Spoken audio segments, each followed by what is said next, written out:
आज सोहा की जिद की वजह से सफ़ीर उससे बाहर घुमाने लेकर जाने वाला था। वो तैयार होकर बाहर आई तो सफ़ीर के साथ लारेब भी बैठी थी। सोहा को इतना तैयार देखकर लारेब अपनी आंखें छोटी किए उसके मेकअप को देख रही थी। प्यारी लग रही हो। सफ़ीर ने जानबूझकर लारेब को तंग करने के लिए सोहा की तारीफ कर डाली थी। लारेब ने गुस्से से अपने एंजल को देखा। एंजल, क्या वो पोहा भूतनी वाकई आपको प्यारी लगती है? लारेब ने बहुत मासूमियत से पूछा कि सफ़ीर को अपनी हंसी रोकना मुश्किल लगी थी। सफ़ीर ने अपने हाथ की मुट्ठी बनाकर अपने होठों के आगे रखकर अपनी हंसी दबाई, जबकि सोहा तो सफ़ीर के मुंह से अपनी तारीफ सुनकर खुशी से फूले नहीं समा रही थी। हाँ ना, देखो कितना प्यारा मेकअप करती है, कितनी प्यारी लगती है वो। सफ़ीर लारेब की चेहरे की तरफ देखकर कहने लगा, जो सादगी में भी सोहा के मुकाबले में 10 गुना ज्यादा प्यारी लग रही थी। ओफो सफ़ीर, उठो भी। सोहा ने तंग आकर कहा। वो दोनों पता नहीं कौन सी राज़ो न्याज़ की बातें कर रहे थे। हाँ चलो लारेब। सफ़ीर लारेब से कहता बाहर जाने लगा था कि लारेब ने जल्दी से सफ़ीर का हाथ पकड़ लिया और उसके साथ चिपकती गाड़ी तक जाने लगी। सफ़ीर अपनी मुस्कुराहट दबाने की नाकाम सी कोशिश करने लगा। उसे यकीन नहीं आ रहा था लारेब इतना जेलस हो सकती है। दिमाग उसका बच्चों वाला था, लेकिन शौहर के मामले में कोई बड़ी औरत ही लगती थी। सोहा तो उस छोटी पागल लड़की की हरकतों की वजह से कुलस कर रह जाती थी। लारेब तुम पीछे बैठो, मैं आगे बैठ जाती हूँ। सोहा ने लारेब को आगे बैठते हुए देखते कहा। लारेब ने घूर कर सोहा को देखा। पोहा आपी? मेरा नाम सोहा है, पोहा नहीं। सोहा ने दांत कचकचाते हुए कहा। हाँ वही पोहा। पोहा, एंजल मेरे है ना? एंजल मेरी फ्रेंड है, तो मैं अपने एंजल के साथ ही बैठूंगी। आप पीछे मेरी फ्रेंड हिवा के साथ बैठ जाए। लारेब जल्दी से गाड़ी की फ्रंट सीट का दरवाजा खोलकर आलती पालती मारकर बैठ गई। सफ़ीर भी मुस्कुराता ड्राइविंग सीट पर बैठ चुका था। सोहा भी मुंह के जाविये बिगाड़ती पीछे हिबा के साथ बैठ गई थी। थोड़ी देर बाद सफ़ीर ने खूबसूरत से पार्क के सामने अपनी गाड़ी रोकी, जिसके सामने एक खूबसूरत होटल भी था। लारेब ने गाड़ी से उतरते सफ़ीर की बाहों में बाहें डालकर उससे अपने साथ चलने को कहा था। वाह अभी आ जाए, वो झूला खा कर आते हैं। हिबा एक खूबसूरत से झूले को देखते बोली। एंजल, लारेब ने सर उठाकर सफ़ीर को पुकारा। बोलो, सुन रहा हूँ। सफ़ीर मुस्कुराकर बोला। उसे आज लारे पर अच्छा खासा प्यार आ रहा था। कान पास करें अपना, मुझे आपसे कुछ कहना है। लारेब सोहा को देखते चेहरे के सावे बिगाड़ते हुए बोली। सफ़ीर ने भी अपने कान लारेब के लबों के करीब किए थे।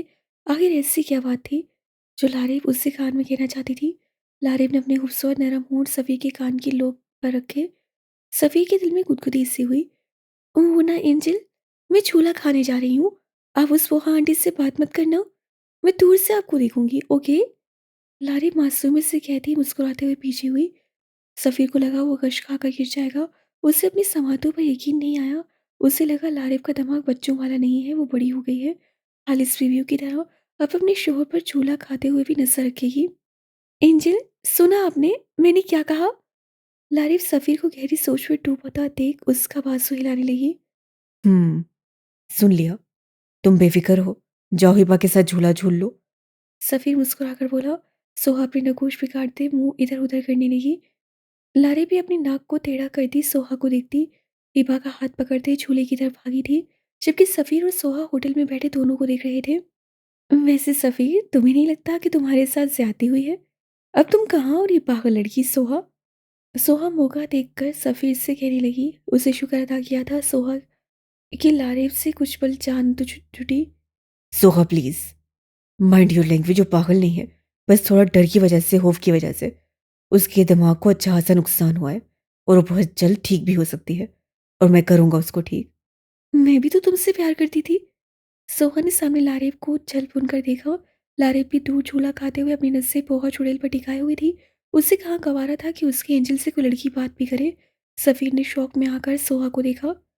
हाँ, मैं तुम्हें पसंद करती थी, लेकिन मैंने अपनी मोहब्बत का इजहार करने में देर कर दी। तुमने वाकई देर कर दी सोहा। अब लारेब जैसी भी है वो मेरी बीवी है, और मैं उसे छोड़कर कभी नहीं जा सकता। लेकिन वो तुम्हारे हकूक नहीं दे सकती, न अपने फर्ज पूरे कर सकती है। सोहा ने सफ़ी की हालत पर चोट कही थी। मुझे उससे अभी कोई हकूक चाहिए भी नहीं। वो भी बच्ची है, और मेरा नफ्स इतना कमज़ोर नहीं है कि मैं एक बच्ची से अपना हक मांगता फिरूं। सफ़ीर की आंखों के सामने लारेब का खूबसूरत चेहरा आया, जो हंसी खेलती हिबा के साथ झूला झूल रही थी। लेकिन अपनी बीवी की कुछ देर पहले वाली बात याद करके वो मुस्कुराए बिना रह सका। लेकिन सफ़ीर, सोहा अपने ना आने वाले आंसू साफ करते बोली। एक्सक्यूज मी, मैं ज़रा अपनी बीवी की पिक्स ले लूं। सफ़ीर कहते अपनी जेब से मोबाइल निकालता लारेब की तस्वीरें लेने लगा। लारेब की तस्वीरें बनाना, फिर उसे एल्बम में लगाना सफ़ीर का पसंदीदा मशगला था। सोहा ने नख़वत से लारेब के खिलखिलाते चेहरे को देखा था। सोहा भी सफ़ीर की बातों से चुप हो गई थी, लेकिन उससे पुख्ता इरादा कर लिया था। वो उस पागल लड़की को सफ़ीर के सामने पागल साबित करके उसे पागलखाने भिजवा कर ही दम लेगी। लोगा का किंग के महल में बहुत अच्छा स्वागत हुआ था। लोका, हमने बहुत याद किया तुम्हें। किंग उससे दोबारा से गले लगाता बोला, लेकिन लोगा खामोश था और लोगों के साथ खड़ा उसका बेटा किंग के इतने बड़े महल को बहुत ही इश्तियाक से देख रहा था। अदिल भी अपने बाप के इस सोच को देखता अजीब सा महसूस करने लगा था। उसकी पर्सनैलिटी ही ऐसी थी कि हर कोई खौफ खा जाए, लेकिन अदिल को हमसा बहुत अच्छा लगा था। वो हमसा था भी ऐसा शक्ल से मासूम ही लगता था, लेकिन वो 20 साल की उम्र में अपने मालिक का कत्ल करके आया था। इसीलिए तो हमसा लोका को पसंद आ गया था, और हमसा लोका से भी ज़्यादा खतरनाक साबित होने लगा था। कल की डील की तैयारी मुकम्मल है ना? किंग अपने आदमी से पूछने लगा। जी बॉस, मुकम्मल है। अगर उस झील में कोई भी मसला हुआ तो मुझसे बुरा कोई नहीं होगा। किंग ने गुस्से से सबको वार्न किया था और फिर उससे गार्ड्स को जाने का बोला। गार्ड्स के जाते ही किंग दोबारा से लोका की तरफ मतवज्जा हुआ। अब बताओ लोका, ये लड़का कौन है? किंग ने हमसा की तरफ देखते हुए कहा। जेल में मेरे साथ था और ये 20 साल की उम्र में अपने मालिक का कत्ल करके आया था। इसीलिए ये मुझे पसंद आ गया। इसमें मुझे अपने भाई की शक्ल नजर आती है। ये अब से मेरे साथ रहेगा, मेरा बॉडीगार्ड बन के। मेरा भाई तो नहीं, लेकिन मेरा बेटा बन के रहेगा, और इसे मैं अपने जैसा बनाऊंगा, अपने जैसा। लोका का कहका गूंजा था किंग के महल में। किंग ने कुछ कहना चाहा जब लोका अपने हाथों से उसे कुछ बोलने से रोकता उठकर बगैर कुछ कहे कमरे में चला गया। ये कमरा 5 सालों से बंद पड़ा था। किंग भी बेसब्री से लोका का इंतजार कर रहा था। वो चाहकर भी लोका के बगैर इविल गैंग से बदला नहीं ले पा रहा था, लेकिन अब लोका आ गया था। वो सब कुछ संभाल लेगा, ये सोचते किंग की खुशी का कोई ठिकाना नहीं था। लोका ने सामने बड़े से फ्रेम को देखा जहाँ वो और उसके भाई की तस्वीर थी। लोका की एक आंख सुर्ख हुई थी। उससे अपनी आंखें बंद की और उसकी आंखों के सामने उसके भाई की खून में लथपथ लाश थी। और फिर अपने हाथों में लगी हथकड़ियां याद आई थी, और सामने दो लोग जिनमें एक लड़की का वजूद था। सबको बर्बाद कर दूंगा, सबको। एक वहशतनाक कहका कमरे में गूंजा था। फिर सामने रखे अपने हथियार के पास गया, जो कि एक कुल्हाड़ी थी। उसी कुल्हाड़ी से तो वो लोगों को मारता था, उसी कुल्हाड़ी से तो लोगों को दर्दनाक मौत देता था। वो एक दफ़ा कुल्हाड़ी को उठाकर उसकी तेज धार चेक करने लगा था। कुल्हाड़ी की तेज धार चमक रही थी। लोगा के मकरूर चेहरे पर मुस्कुराहट आई थी। कुल्हाड़ी को वापस रखते हुए बेड पर बैठकर सिगार पीने लगा। कयान वापस अपनी ड्यूटी पर रेगुलर जाने लगा, जिसका फ़ायदा उठाती एन घर से बाहर निकल जाती थी। नायला को तो अपनी चिकनी चुपड़ी बातों में फंसा लेती थी, और वो कुछ नहीं कहती थी, बस ध्यान रखने का कहती थी। उन्हें डर नहीं लगता था। उन्हें पता था एन बहादुर है। आखिर 5 साल से वो घर से बाहर तनतनहा रही थी। जावियार, कुछ खास इन्फॉर्मेशन मिली है मुझे। बोलो, क्या इन्फो? जावियार ने कान में लगे ईयरफोन ऑन करता बोला। लोका जेल से रिहा हो चुका है और वो खामोश नहीं रहने वाला, जरूर वार करेगा। एविल भारी लहजे में बोली। हम्म लेकिन मॉन्स्टर इविल का कुछ बिगाड़ नहीं सकता। एविल की मुस्कुराहट गहरी हुई थी। हम मिलते हैं फिर कल। ट्रक को पकड़वाना है किंग के। जावियार कहता कॉल कट करिए। खाने में क्या ऑर्डर करूं मेरा बच्चा? सफ़ीर हिबा को देखते प्यार से बोला, भैया मुझे बिरयानी खानी है। लारे, तुम्हारे लिए क्या ऑर्डर करूं?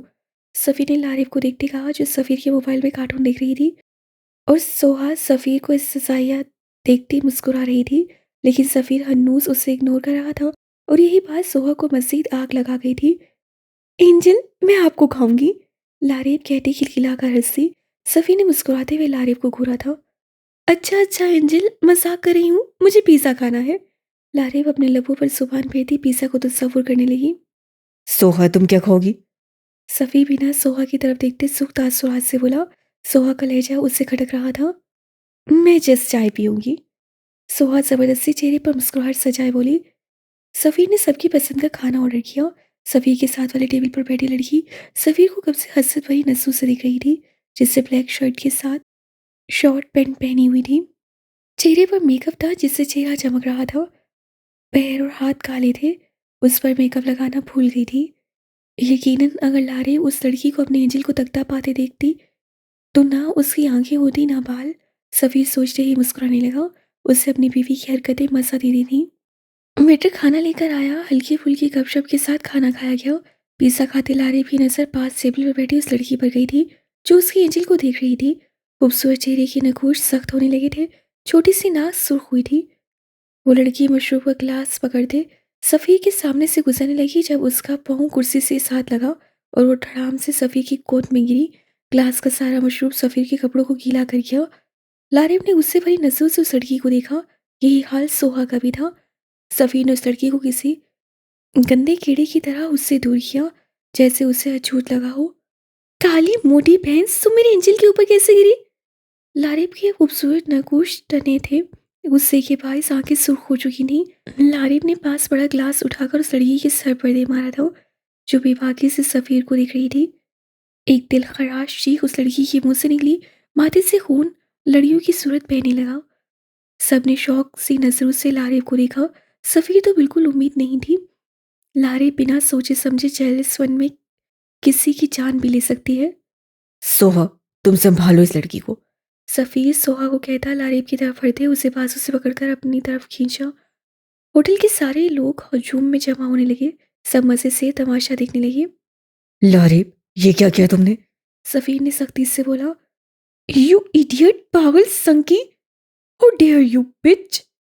वो लड़की अपने माथे से बहते खून पर हाथ रखते हुए चिल्लाई, यू बिच, तुम्हारी हिम्मत कैसे हुई मेरे एंजल को छूने की? लारिब सफ़ीर से अपना हाथ छुड़वाते उस लड़की की तरफ लपकी और अगले ही पल उस लड़की के बाल लारिब के हाथों में थे, जिसे वो खींचकर उस लड़की को गंजा करने का इरादा रखती थी। लारिब तो सफ़ीर को शौक पे शौक दे रही थी। सफ़ीर ने आगे बढ़ते बड़ी मुश्किलों के बाद लारिब से उस लड़की के बाल छुड़वाए थे। होटल में मौजूद हजूम में सबकी दबी दबी हंसी गूंज रही थी। वाकई लारिब इस वक्त खौफनाक बीवी लग रही थी। छोड़ो मुझे एंजल, छोड़ो, मैं इस मोटी आंटी को मार दूंगी। लारिब सफ़ीर की सख्त गिरफ्त से खुद को छुड़वाने की कोशिश करने लगी। श्श, लारिब, रिलैक्स। सफ़ीर ने लारिब की सांसें उखड़ते देख नरमी से उसे अपने गले में भींचा था। सोहा उस लड़की को लेकर हॉस्पिटल के लिए निकल चुकी थी। You are mine angel, only mine. Laraib आंखों में मोहब्बत का जहां बसाए सफ़ीर के गले से लगती सूसू करने लगी। उफ लारिब, जान लोगी क्या? मैं तुम्हारा हूं, बस करो। अब रोना, अच्छे बच्चे रोते नहीं। तुम तो मेरा प्यारा बच्चा हो। सफ़ीर प्यार से लारिब के माथे पर लप रखता उसे खुद से दूर कर गया। सफ़ीर ने वेटर को इशारा करते उससे बिल जमा करवाया और लारिब को बाजू से पकड़ते गाड़ी की तरफ बढ़ा। हिबा भी सफ़ीर के पीछे पीछे चलने लगी। फ्रंट सीट पर लारिब को बैठाते सफ़ीर ड्राइविंग सीट पर आया और हिबा को पीछे बैठी। लारिब हनू सिचियों समेत रोने लगी। यार लारिब, कुछ नहीं होता। वो मोटी आंटी ने गलती से टच किया था। तुम अब क्यों रो रही हो? तुमने उसे दिन में तारे दिखा तो दिए हैं मेरी। आगे कुछ कहते कहते सफ़ीर की जुबान रुकी थी। पीछे बैठी अपनी बहन को देखते, लेकिन लारिब तो थी ही सदा की ठीक। हनूस वैसे ही रोने लगी। सफ़ीर कार की स्पीड 200 करता घर पहुंचा था। हिबा तो गाड़ी से उतरकर घर जा चुकी थी। सफ़ीर भी गाड़ी से उतरता लारिब की साइड का दरवाज़ा खोलते उसे अंदर आने की दावतनामा पेश करने लगा, जो मुंह फुलाए सर नीचे किए मगरमच्छ के आंसू बहा रही थी। लारिब, उतरो गाड़ी से। घर आ चुका। पूरी रात यहीं गुजारने का इरादा है क्या? सफ़ीर तान पीस से तेज लहजे में बोला। लारिब ने नज़रें उठाकर सफ़ीर को देखा और अपने दोनों हाथ ऊपर किए थे। मुझे गोद में उठाएं, लारिब सूसू करते बोली। सफ़ीर का सर चकराने लगा। लारिब की नई फरमाइश पर वो मज़ीद कोई बहस में ना करते लारिब की कमर में हाथ डालता उसे बाहों में उठाता घर में दाखिल हुआ। लॉन्च के सोफे पर बैठी इरम ने मायने हे ससुर से अपने बेटे को देखा। सफ़ीर को लगा अभी ज़मीन में धंस जाए, उसकी ये बीवी उसे क्या क्या दिन दिखाएगी। सफ़ीर सलाम करता अपने कमरे में चला गया और हिबा ने इरम को सारी दास्तान सुना डाली। कमरे में आते सफ़ीर ने जोर से लारिब को बेड पर पटका। लारिब यार, ये तुम क्या आज? प्लीज खुद पे कंट्रोल रखा करो। सफ़ी भारी आवाज़ से लारिब को समझाने लगा, लेकिन लारिब मैडम को कोई फ़र्क नहीं पड़ रहा था। मेरी तरफ देखो। सफ़ीर उसका चेहरा अपने दोनों हाथों के प्याले में भरते उसके फूले गालों पर अपने दांत काट गया। Angel, love you. Laraib Safeer को टाइट हक करती बोली। सफ़ीर ने भी उससे गिर्द अपनी बाहें खाइल कर दी। लारिब ने रोते हुए सफ़ीर की गर्दन पर अपने दांत काढ़े। सफ़ीर गहरा मुस्कुराया तो मैडम उससे बदला ले रही थी। सफ़ीर के दिल में जज्बात की आहें जागने लगी। सफ़ीर ने भी जवाबन लारिब को तंग करने वाले अंदाज से उसकी गर्दन पर अपने लब रखे। एंजल छोड़े, मुझे गुदगुदी हो रही है। लारिब का चेहरा हंसने के बाद सुर्ख हुआ था। सफ़ीर अपनी फदामंदी पर मुस्कुराया। आखिर अपनी सिद्दी बीवी को उससे खुश कर ही दिया था। अच्छा, अब मैं चलता हूँ हॉस्पिटल से, रात को आऊँगा। तुम सो जाना, ओके? यूँ ही मुस्कुराती रहना। सफ़ीर कहता बाहर जाने लगा। एंजल, जबकि लारिब की आवाज़ पर दरवाजे पर कदम रखे थे।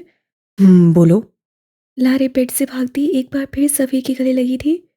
मेरे अलावा किसी से बात मत करें। You are only my angel, okay?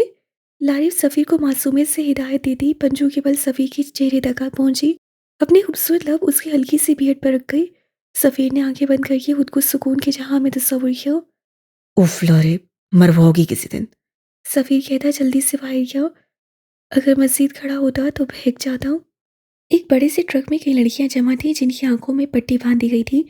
हाथ भी बांधे थे ताकि वो मजम्मत न कर सके। ट्रक में खूब अंधेरा था, कोई किसी को देख नहीं सकता था। बस लड़कियों के रोने और सिसकने की आवाज़ आ रही थी। और वो ट्रक जंगल के गैर कानूनी रास्ते से होते हुए दुबई पहुंचनी थी। ये किंग का सबसे बड़ा कारोबार था, जहां आज उससे मात मिलने वाली थी। जगह जगह किंग के लोग जमा थे। दूसरी तरफ एविल फुल ब्लैक यूनिफॉर्म पहने, आंखों में नीले लेंसेज लगाए, चेहरा छुपाए, बिल्कुल तैयार थी। साव्यार और अमान भी बिल्कुल तैयार थे अटैक के लिए। पीछे उनकी टीम खड़ी वहां जाने के लिए बिल्कुल तैयार थी। और वो एक दफ़ा फिर से किंग को मात देने के लिए निकल पड़े थे। एविल के बंदे पूरे जंगल में फैले, हर कोई अलग अलग सिम्त में खड़ा था। किंग के जो आदमी पहरादारी दे रहे थे उन लोगों की शहरगे काटने लगे थे ताकि उनकी तादाद कम हो सके। किंग के आदमी भी अलर्ट हुए और शदीद फायरिंग जंगल में शुरू हो चुकी थी। सामने ही एविल को 2 ट्रक आते दिखाई दिए जिनमें लड़कियां थीं। एविल को बस उन लड़कियों तक पहुंचना था। एविल अपने चाकू से किंग के लोगों पर वार करती उन्हें जमीन पर गिरने पर मजबूर कर चुकी थी। वहां अब जंगल में खून ही खून था। एविल के भी 2 से 3 लोग जान की बाजी हार गए थे। मॉन्स्टर और अमान अपनी अपनी जगह संभाले हुए थे। किंग के लोगों का ऐसा ऐसा हाथमा हुआ था। और बस जो ट्रक के ड्राइवर थे जिन्हें एविल के सामने फेंका गया, माफ कर दो इविल। वो अपनी जान बचाने की आदर गड़गड़ाने लगे थे। लेकिन वहाँ माफ़ी सुनता कौन था। एविल ने एक ड्राइवर का गला चीरते दूसरे ड्राइवर के पास गई थी। वो भी अपनी मौत को इतने करीब देखकर उससे कांपने लगा। एविल उसके सामने बैठते हुए उसके गले पर अपना चाकू चलाते उसके सीने तक आई थी। वो आदमी हाथ पाँव मारते दम तोड़ गया। वहाँ बहुत सारे लोगों की गर्दनें बाजू धड़ से अलग पड़े थे। वहाँ किसी जंग का मुकाम लग रहा था। अमान को इशारा करते लड़कियों का ट्रक उसे संभालने का कहकर अमान को जाने का कहा। अमान ने लड़कियां निकालकर उन्हें महफूज ठिकाने पर पहुंचा दिया। मॉन्स्टर, मुझे मिनिस्टर कल तक मेरे टॉर्चर रूम में चाहिए। एविल मॉन्स्टर को ऑर्डर करते अब अपनी गाड़ी में जाकर बैठ गई। ऑर्डर तो ऐसे करती है जैसे मुझसे बड़ी है। जावियार मुंह बनाता सोचता गाड़ी में बैठ गया था और वो दोनों घर के लिए निकल गए थे। वहाँ एक आदमी मरने का नाटक करते अपनी जान बचाने में कामयाब हो गया था और अब वो वापस किंग तक खबर पहुंचाने के लिए भाग निकला था। वो हामता कामता किंग महल आया था, जहाँ नवाज किंग लोका आपस में बैठे बातें कर रहे थे कि सामने वाले शख्स को देखकर किंग को किसी अनहोनी का एहसास हुआ। सर, सर, वो सब बर्बाद हो गया। किंग का खास आदमी अकरम बौखलाता हुआ बोला। सीधी तरह बात बोलो, क्या हुआ है? तुम लोग तो माल लेकर गए थे ना? किंग ने अपने आदमी को हकलाते देखकर बोला। सर, जिधर माल लेकर रुके थे वहां इविल गैंग का छापा पड़ा था। सारी लड़कियां ले गए और हमारे सारे बंदे भी मार दिए। किंग ने गुस्से की ज्यादती की वजह से अपनी मुठियां मींची। एविल, एविल, साली हरामजादी ने जीना हराम कर दिया है। जबकि एविल का नाम सुनते लोगों के चेहरे पर मुस्कुराहट आई थी। आखिर वो दोबारा से उसके सामने आ ही गई थी। तुम्हें छोड़ूंगा नहीं। अभी किंग कुछ और कहता कि उसके नंबर पर कॉल आई थी। किंग ने नंबर देखा तो वो समझ गया था कि एविल की कॉल है। वो हमेशा उसे बर्बाद करने के बाद उसका मजाक उड़ाने के लिए कॉल करती थी। लोका समझ गया था कि किसकी कॉल हो सकती है। लोका ने किंग को इशारा किया कि वो स्पीकर ऑन करके रखे। उससे से मोबाइल मेज पे। कैसा लगा मेरा सरप्राइज किंग? एविल की मुस्कुराती आवाज किंग और लोका को आग लगा गई थी। तुम्हें मैं नहीं छोड़ूंगा एविल। किंग का गुस्से से बुरा हाल था। आंखें ऐसी थी जैसे एविल सामने हो और वो उससे निकल जाए। एविल ने उसे करोड़ों का नुकसान दिया था। ये तो अभी कुछ नहीं किंग। तुमने एविल के इश्क, एविल के जुनून को नुकसान पहुंचाने की गलती की है। ये उसकी छोटी सी सजा है। आइंदा मेरे एएसपी पर बुरी नजर रखी तो इससे भी बुरा करूंगी। किंग को तो गुस्से में विल की बात समझ नहीं आई, लेकिन लोका को समझ आ गई थी और उसके चेहरे पर शैतानी मुस्कुराहट ने पहरा किया था। और आगे भी देखते जाओ, तुम्हें बर्बाद ना किया तो मेरा नाम भी ईविल नहीं। और फिर ईविल ने खटाक से कॉल बंद कर दी। किंग ने वही मोबाइल उठाकर सामने दीवार पर जोर से दे मारा, जो कि टुकड़ों में तकसीम हुआ था। उससे से उस मोबाइल को खोने लगा जैसे उसके सामने ईविल ही हो। Relax king. कैसे कैसे रिलैक्स लोका? तुम देख रहे हो वो टिड्डी सी लड़की हमारा कितना नुकसान कर गई है, और वो टिड्डी सी लड़की अपनी कमजोरी हमारे हाथ लगा चुकी है। क्या मतलब कमजोरी? किंग ने हैरत से लोका की तरफ देखा। तुम्हें पता है किंग, मैं 5 साल जेल में क्यों रहा हूं? क्योंकि तुम्हें पुलिस पकड़ कर ले गई थी, क्योंकि तुमने अपनी भाई की लाश के पास मिले थे। नहीं किंग, तुम गलत समझ रहे हो। इसलिए नहीं कि पुलिस वाले मुझे लेकर गए थे, इसलिए कि मैं खुद को सजा देना चाहता था कि मैं अपने भाई को बचा नहीं सका। उस ब्लैक मॉन्स्टर, ग्रीन मॉन्स्टर और ईविल के हाथों मैं खुद को, अपने भाई को बचा नहीं सका। इसलिए मैंने खुद को सजा के तौर पर जेल में बंद करवाया था। और अब जब मुझे लगा कि मेरी सजा खत्म होनी चाहिए और उन लोगों की सजा शुरू, तो मैं बाहर आ गया। लोका का खतरनाक कहका किंग महल में गूंजा था। और वो पित्ती सी लड़की अपनी कमजोरी, मतलब कि अपने एएसपी, जिसका तुमने बताया था, कयान काजमी का हमें बता गई है कि वो उसकी कमजोरी है, और अब हमें उसकी कमजोरी के साथ ही खेलना है। उसी कमजोरी को खत्म करके उसे तकलीफ पहुंचानी है। लोका मकरूर चेहरे से मुस्कुराता बोला। और अब हम उसे उसके जुनून की सजा देंगे। उसके एएसपी को अपने हाथों से न मारा और इविल को ना तड़पाया तो मेरा नाम भी लोका नहीं।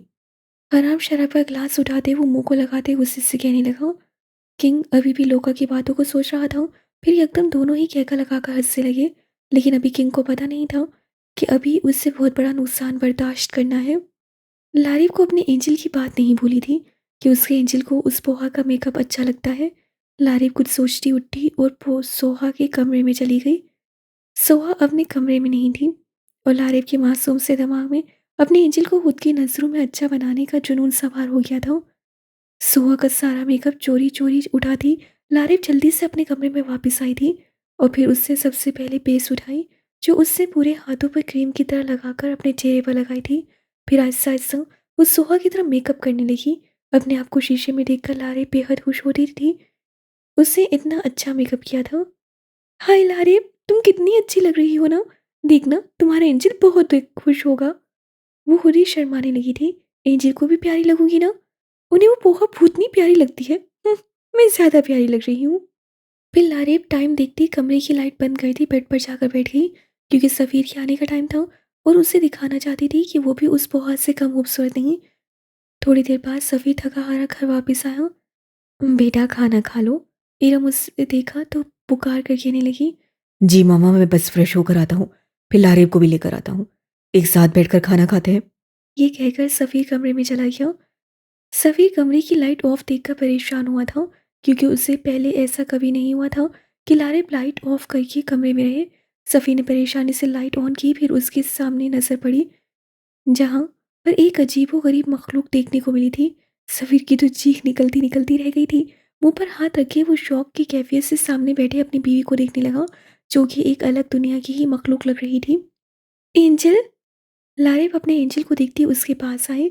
सफ़ीर तो अभी भी उसे देख रहा था, शायद उसे देखकर डर ही गया था एक पल को तो। जहाँ लारिब के चेहरे पर अजीबो किस्म की बेइज्जती थी, काजल आंखों के नीचे लगा था, लाली उससे भर भर कर अपने गालों पर लगाई हुई थी, लिपस्टिक आधी दांतों पर और आधी होंठों पर थी। फिर उसे देखते देखते सफ़ीर का एकदम चटपाट कहका कमरे में गूंजा था। Oh my God, oh my God Lareb! वो हंसा ही जा रहा था। लारिब ने सफ़ीर के हिस्से पर मुंह बनाया। क्या हुआ एंजल, आप हंस क्यों रहे हैं? मैं वो उस पोहा पोती से प्यारी लग रही हूँ ना। ये बात सुनते एक दफ़ा फिर सफ़ी का कहका गूंजा था। उफ, उफ लारेब, तुम भी ना।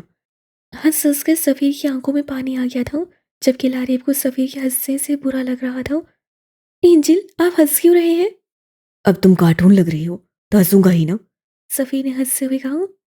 मैं कार्टून नहीं लग रही, उस पोहा भूतनी से ज़्यादा प्यारी लग रही हूँ। लारेब की आंखों में भी हल्के हल्के आंसू आए थे। मुझे नहीं करनी बात आपसे। लारेब ये कहते ही बाहर गई थी। Oh shit! सफ़ीर उसे बाहर भागता देख जल्दी से उसके पीछे गया था। वो पागल मजीद अपना मजाक बनवाने बाहर चली गई थी। लारेब रुको। लेकिन लारेब उसकी ना सुनते बाहर की तरफ भागती गई और सीधा इरम के कमरे में गई, जहाँ हिबा और सोहा भी बैठी थी। दरवाजे पे खड़ी लारेब और उसके चेहरे को देखकर सोहा को भी हंसी का दौरा पड़ा था।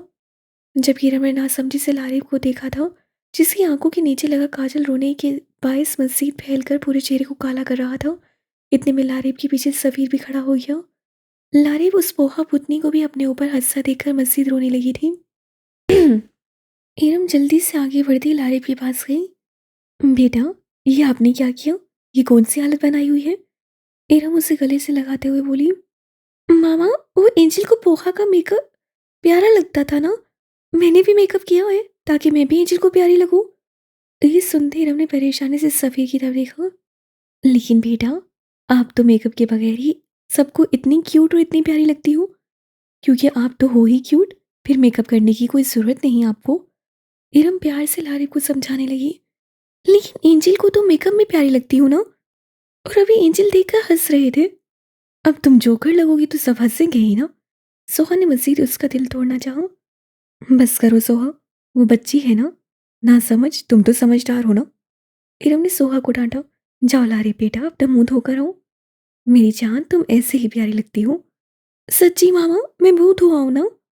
हाँ जाओ। सफ़ीर, लारेब का अच्छे से मुंह धुलवाओ। नहीं मामा, मैं एंजल से नाराज हूँ, वो भी मुझ पर हंसे थे। वो मुंह फुलाकर कहती, वाकई में जोकर ही लगी थी। नहीं बेटा, जाओ अपने एंजल के साथ। इरम ने प्यार से समझाया तो लारेब सफ़ीर को देखती कमरे में चली गई। सफ़ीर भी उसके पीछे गया और जाकर मुंह हाथ धुलवाया। लारेब, तुम्हें मेकअप की कोई ज़रूरत नहीं। तुम ऐसे ही बहुत खूबसूरत लगती हो, मेरी छोटी सी दुनिया। बेख्तियारी सफ़ीर के मुंह से लारेब के लिए लफ्ज़ निकला था, छोटी दुनिया। पक्का ना एंजल? फिर आप उस पोहा भूतनी को प्यारा मत कहना मुझसे, ओके? उफ, ओके, अब तुम सो जाओ। आप भी आए ना साथ। वो उसे अपने साथ लिटाते उसके सीने पर सर रख के सोने लगी कि सफ़ीर के दिल की धड़कनों की रफ्तार तेज हुई थी और वो उससे अनजान उसके सीने पर सर रख के सो चुकी थी। लारेब की मदम सांसें सफ़ीर को अपने सीने पर पड़ती महसूस हुई थी। सफ़ीर ने सब करते अपने बाजू से कमर की गिर्द हाइल की और गहरा सांस भरते खुद भी आंखें मूंद दिया। ब्लैक महल के टॉर्चर रूम में आज फिर से किसी की मौत का दिन था। कौन हो तुम लोग, और मुझे यहाँ क्यों लेकर आए हो? जानते नहीं हो मैं कौन हूँ? छोड़ूंगा नहीं मैं तुम लोगों को। वो मिनिस्टर सामने बैठे लोगों को देखकर भी नहीं डर रहा था। उन लोगों को कोई आम से गुंडे ही समझ रहा था, इसीलिए तो फड़फड़ा रहा था। मॉन्स्टर ने एक थप्पड़ मिनिस्टर के मुंह पे रसीद किया कि मिनिस्टर साहब का तो एक दफ़ा में ही दिमाग घूम गया था। एविल भी मास्क लगाए चेहरा छुपाए अंदर दाखिल हुई थी। मिनिस्टर की तो एक ही थप्पड़ खाकर सीटी पीटी गुम हो गई थी। कौन हो तुम लोग? क्या चाहते हो मुझसे? मिनिस्टर को अब सही मानों में डर लगने लगा था। एविल आगे बढ़ी और हाथ में पकड़े चाकू की धार चेक करने लगी, जो कि बेइंतहा तेज थी। एविल गैंग का नाम सुना है ना? दुनिया में बेरहम, सफाक और मौत का नाम है एविल गैंग। एविल खुद से बोलती वो चाकू मिनिस्टर के हाथ में घूम चुकी थी कि मिनिस्टर की चीखें पूरे टॉर्चर रूम में गूंजी थी। मैंने क्या किया है? मेरा क्या कसूर है? अपने हाथों से बहते खून को देखकर मिनिस्टर मुश्किल से बोला था। अमान ने आगे बढ़कर लैपटॉप सामने रखा, जहाँ सरकारी गैर सरकारी असले की डीलिंग की सारी वीडियोस थी, जिसमें लड़कियों के खरीदने और उनको स्मगलिंग और दूसरी कंट्री सही सलामत पहुंचाने के लिए मिनिस्टर को पैसे दिए जा रहे थे। मिनिस्टर को तो ये देख सांप सूंघ गया था। अमान ने लैपटॉप बंद किया और दूर खड़ा हो गया। माफ कर दो। मिनिस्टर अब डर के मारे खौफ से अकलाते हुए बोलने लगा। उसे पता था अब उसकी जान नहीं बख्शी जानी। मिनिस्टर, हमारे पास माफी लफ्ज का कोई रवाज है ही नहीं, हम मौत देते हैं बस। अमान, पैसे लेकर आओ। एविल ने अमान को हुक्म दिया और अमान जल्दी से पैसों का बैग लेकर आया और एविल ने सामने रखा। एविल ने बैग में से 300 नोट निकालकर मिनिस्टर का मुंह खोलकर उसमें ठूंसने लगी। ले हरामखोर, खा लो पैसे। इन पैसों के लिए अपना ईमान बेचते हो ना? नमर्द की औलाद। एविल घुट रही थी। मॉन्स्टर ने तो पहले ही मिनिस्टर के हाथ पांव बांध दिए थे। पैसे ठूसने से मिनिस्टर का सांस बंद होने लगा था और वो हाथ पैर मार दे अपने आप को छुड़वाने लगा। इन्हीं पैसों की वजह से अपने मुल्क से गद्दारी करते हो ना, अब खाओ। एविल की धार पूरे टॉर्चर रूम में गूंजी थी और फिर एविल ने उसकी गर्दन पे अपना चाकू फेरते उसके पेट तक लाई कि खून का फवारा मिनिस्टर के गले से निकला था और तड़प तड़प कर हराम मौत मरा था वो। एविल ने नखवत से उसे देखा। मॉन्स्टर, इसे मीडिया ऑफिस के सामने फेंक कर आना और कल सुबह सबसे पहले न्यूज़ में खबर आनी चाहिए। कि मिनिस्टर का कत्ल हो गया है और साथ में इविल गैंग का टैग इसके माथे पर लगा देना और साथ में ये लैपटॉप, ये सब सबूत भी वहां रखना। ओके एविल, काम हो जाएगा। एविल मिनिस्टर के मुर्दा वजूद को एक ठोकर मारती सामने दीवार की तरफ गई, जहां पर सामने ही 4 लोगों की तस्वीर बाकी थी। मिनिस्टर की तस्वीर पर एक बड़ा सा कट लगाकर अब वो खतरनाक मुस्कुराहट से मुस्कुराई थी। अब सिर्फ हमारे टारगेट में 4 लोग बाकी हैं। एक नज़र अमान और साव्यार पर डालती वो चेंज कर दी, अपने आन के पास जाने के लिए निकल पड़ी थी। एन तो आजकल बिल्कुल भी अपने आन को टाइम नहीं दे पा रही थी। मॉन्स्टर और अमान मिनिस्टर की लाश को फेंकवाने चले गए। अब वो सुकून से अपने काम में लगे थे। एन घर पहुंची तो सामने ही कायान को उसका इंतजार करते पाया। कहाँ थी तुम एन? कायान मुंह बनाता हुआ बोला, वो जब से वापस आया था घर। एन तो बिल्कुल भी उसे टाइम नहीं दे पा रही थी। एक तो सुबह सुबह वो जॉब पर चला जाता था और जब भी घर आता एन गायब होती थी। आन, मैं वो लारेब से मिलने गई थी। इतने दिन हो गए थे ना, उससे मिली नहीं थी। एन झूठ खा कहते अपने आन के पास जाकर बैठते हुए बोली, लेकिन कायान ने बच्चों की तरह नाराज होते मुंह फेर लिया। आन, आप तो नाराज हो गए। तो क्या तुम मुझे मना नहीं सकती? उस टाइम बिल्कुल कोई जिद्दी बच्चा लग रहा था। मना तो सकती हूँ, लेकिन कोई तरीका ढूंढना पड़ेगा ना। वो पुरसोच अंदाज में सोचते हुए बोली। हाँ तो सोचो ना। ये कहते कायान जाकर बेड पर लेट गया। एन ने कुछ सोचते कमरे की मदम से लाइट बजाए और अपने आन के करीब जाकर लेट गई और कयान का चेहरा अपनी तरफ मुड़ा। आन, आपको पता है ना, आपकी एन आपसे इश्क करती है। एन कयान की आंखों में देखती कयान पर एक तलस्सम फूंक रही थी। आन, आपकी एन आपसे दूर हुई तो वो मर जाएगी। एन ने कयान की नाक को अपने होंठों से छू के कयान के दिल की स्पीड तेज हुई थी। आन, आपकी एन आपके पीछे पागल है। आपको जिस दिन ना देखे उस दिन वो मेरी मौत का दिन होता है। ये कहते ही एन कयान के लबों पर झुकी थी कि कयान का हाथ भी बेसाख्ता एन के लबों पर गया था। वो खुद भी अपनी एन को महसूस करने लगा था। रफ्ता रफ्ता रात गुजरती गई और एन अपने आन को अपने तरीके से मनाती गई और कयान भी सारी नाराज़गी दूर किए दोनों के बीच में दूरियां समेटते हुए सारी नाराज़गी ख़त्म कर चुका था।